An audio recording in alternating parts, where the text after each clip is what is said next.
Ciência USP. Neste Ciência USP, o assunto é um estudo publicado em fevereiro na revista científica The Lancet, que estima que 44 milhões de mulheres serão diagnosticadas com câncer de colo de útero nos próximos 50 anos. Também vamos falar sobre como uma doença ajudou uma cidade do interior de São Paulo a crescer e se desenvolver. Eu sou Silvana Salles e vamos juntos em mais este Mergulho na Ciência.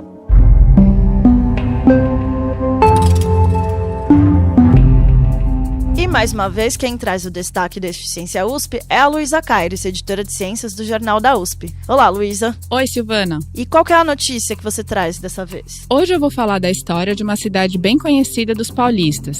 Campos do Jordão fica na Serra da Mantiqueira e é um destino turístico de muita gente, principalmente no inverno. Aliás, a cidade conhecidíssima pelo chocolate quente, o festival de inverno, por sair para caminhar cheio de blusas de lã. Pois é, o turismo é todo baseado nesse clima frio de serra.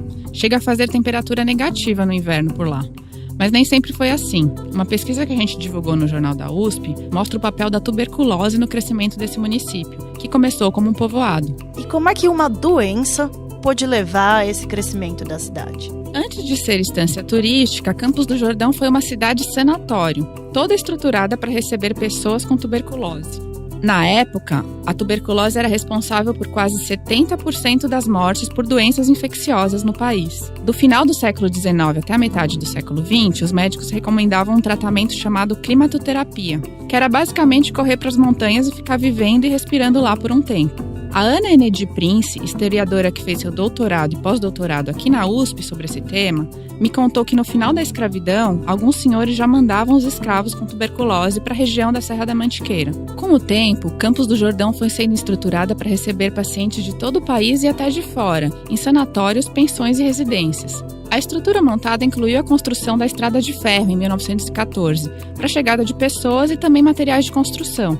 Naquela época, nas pensões e também nos restaurantes da cidade, cada um tinha seu copo, prato e talheres de uso pessoal com o seu nome, para evitar a transmissão da doença. Numa época em que o SUS ainda não existia, a administração pública e o setor privado uniram esforços. Por isso, teve a participação de associações beneficentes e entidades religiosas que atendiam as pessoas sem recursos. E quando Campos do Jordão deixou de ser essa cidade sanatório? Olha, depois da Segunda Guerra Mundial, com a descoberta da penicilina, a procura pela Serra da Mantiqueira por esse motivo terapêutico foi caindo. Hoje, a climatoterapia já é considerada superada pela medicina. E aos poucos, aquelas pensões criadas para receber pacientes foram sendo substituídas por hotéis e casas de férias.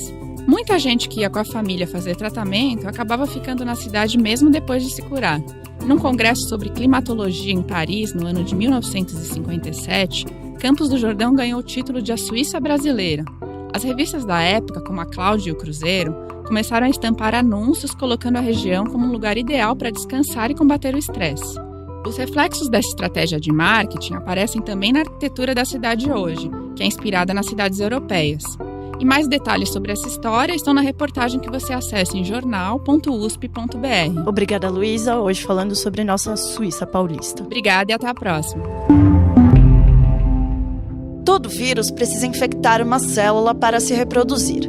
Quando ele entra na célula, toma o controle da casa e passa a regular o funcionamento. Esse processo acontece pela interação entre os genes do vírus e os genes da célula. E pode acontecer de o vírus afetar até os controles responsáveis por regular quanto uma célula vive e quanto ela prolifera. Em alguns casos, isso está muito errado. E quais são esses casos? Aqueles casos em que surgem as lesões precursoras dos tumores. O cientista Henrique Bocardo, que é professor do Instituto de Ciências Biomédicas da USP, se dedica há 20 anos a entender os mecanismos que levam alguns vírus a transformar as células infectadas.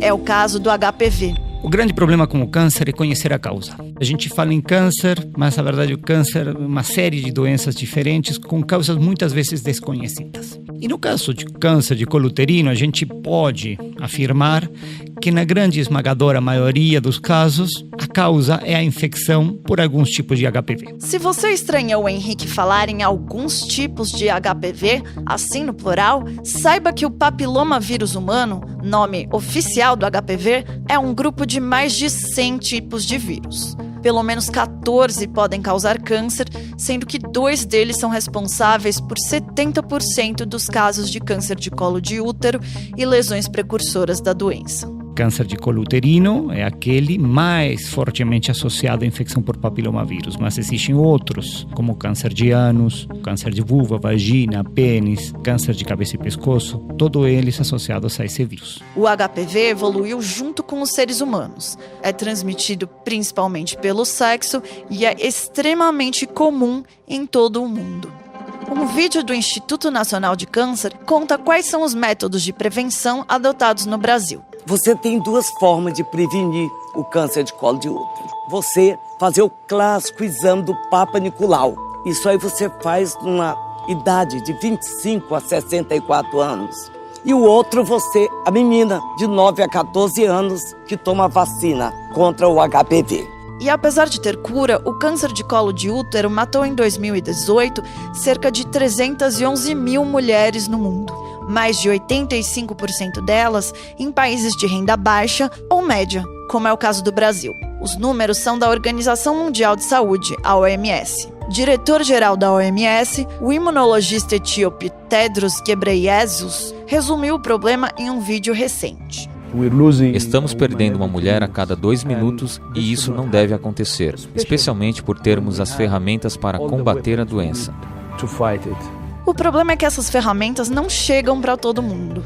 Um estudo publicado na Lancet estima que, se nada for feito a respeito, 44 milhões de mulheres serão diagnosticadas com câncer de colo de útero nos próximos 50 anos. Essa é a má notícia. A boa é que os pesquisadores que assinam o artigo também estimaram o que aconteceria se os métodos de prevenção chegassem a mais mulheres. Eu pedi para o Henrique Bocardo comentar o trabalho. Ele não participou da pesquisa, mas topou falar a respeito. Se trata de pesquisadores com uma ampla experiência na área epidemiológica, de centros extremamente importantes no mundo e que vêm trabalhando há muito tempo com a epidemiologia do HPV e com o impacto das vacinas do HPV. Então, esses pesquisadores fizeram uso de uma série de bases de dados disponíveis em alguns países que têm registros muito precisos de incidência de lesões associadas ao papilomavírus, de prevalência do vírus nas populações, de cobertura das vacinas.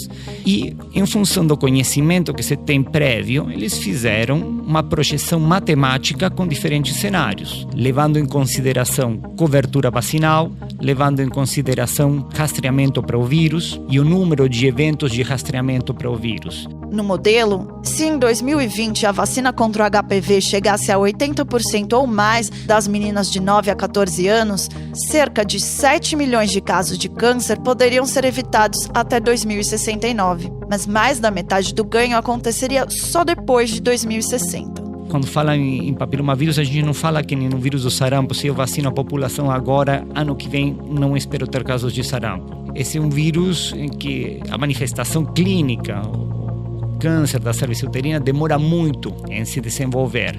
E as vacinas que a gente tem são vacinas profiláticas, ou seja, evitam novas infecções, mas não evitam a progressão de infecções que já existem. E como um vírus que é muito frequente, existe um número muito grande de indivíduos já infectados. Então o impacto das vacinas, isso se sabe, já se previa desde sempre, que o impacto verdadeiro das vacinas ia levar algumas décadas para ser observado. É por isso que, nesse meio tempo, são importantes os métodos de rastreamento, como é o caso do exame de Papa Nicolau.